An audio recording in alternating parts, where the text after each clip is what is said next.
Menjadi MAPES merupakan suatu pencapaian yang besar bagi seorang pelajar. Namun begitu tidak dinafikan, menjadi MAPES merupakan suatu tanggungjawab yang besar dan menjadi harapan guru-guru, sekolah serta ibu bapa.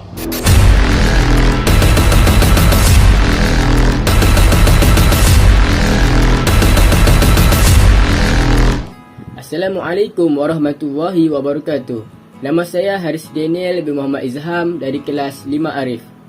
Mengapa saya ingin menjadi seorang MAPES? Saya ingin menjadi seorang MAPES kerana untuk melatih diri saya supaya lebih bersedia untuk berhadapan dengan cabaran dan tanggungjawab yang diberikan.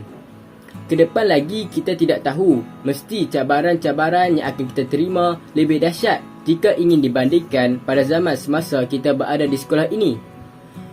Contohnya pada masa ketika kita sudah melanjutkan pelajaran ke universiti ataupun melanjutkan pelajaran ke luar negara ataupun zaman ketika kita sudah bekerja. Pada masa-masa sebegini sudah semestinya cabaran-cabaran yang lebih dahsyat perlu kita hadapi. Jadi mestilah kita perlu mempunyai persediaan fizikal dan mental yang mantap. Tahun ini juga merupakan tahun terakhir saya berada di sekolah ini. Jadi dengan menjadi seorang MAPES, saya rasa lebih berpeluang lebih banyak untuk berjasa kepada sekolah ini dan pada masa yang sama melatih diri saya untuk menjadi berani menghadapi cabaran serta bercirikan pemimpin yang berjaya. Antara kelebihan-kelebihan yang ada pada diri saya ialah saya seorang yang tidak menangguhkan kerja. Apabila diberi sesuatu tugasan, saya akan menyiapkan tugasan tersebut dengan segera. Akan tetapi pada masa yang sama, saya juga akan mementingkan kualiti tugasan tersebut.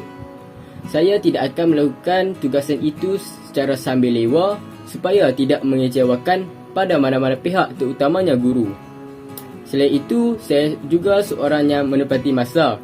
Contohnya, saya menyertai PDPR yang ditetapkan oleh jadual mengikut masa yang ditetapkan.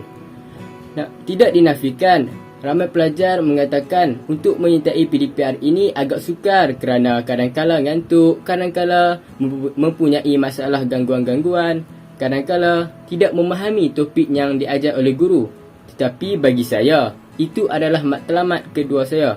Matlamat pertama mengapa saya menyertai PDPR adalah untuk memenangi hati guru dan pada masa yang sama saya mendapat keberkatan daripada guru.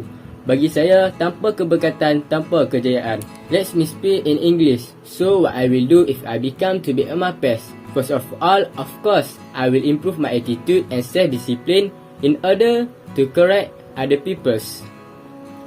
To improve myself, as a human, we can't to be a perfect person, but we can set in our mind to be a perfect person. So, day by day, I will improve myself to be someone that more better than previous.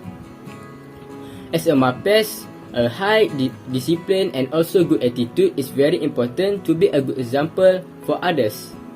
Besides, with the advantage that I already informed just now, I can to do very well with the words that has been given to me as a MAPES. Then I will be approachable to the students. I also will be a good communicator and well listener so that if any students have any problems, they can approach me. Hobi saya adalah bermain catur. Saya telah mengasah hobi saya ini sejak dari sekolah rendah. Alhamdulillah, dengan bermain catur, terdapat beberapa pencapaian dan sumbangan saya terhadap sekolah ini. Antaranya ialah terbaik sekolah menengah tempat kedua kejohanan catur terbuka berpasukan Kedah, penyertaan First Putrajaya International Chess Tournament, tempat ke-13 bawah 17 tahun UniKL Alumni Chess Championship, kelima kejohanan catur terbuka pacu negara peringkat kebangsaan, second best under 15 peringkat antarabangsa.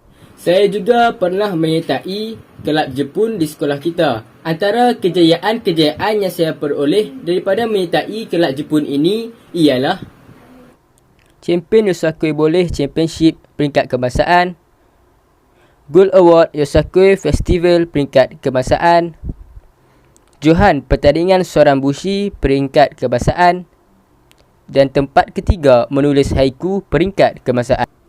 Itu sahaja daripada saya. Sekian, terima kasih.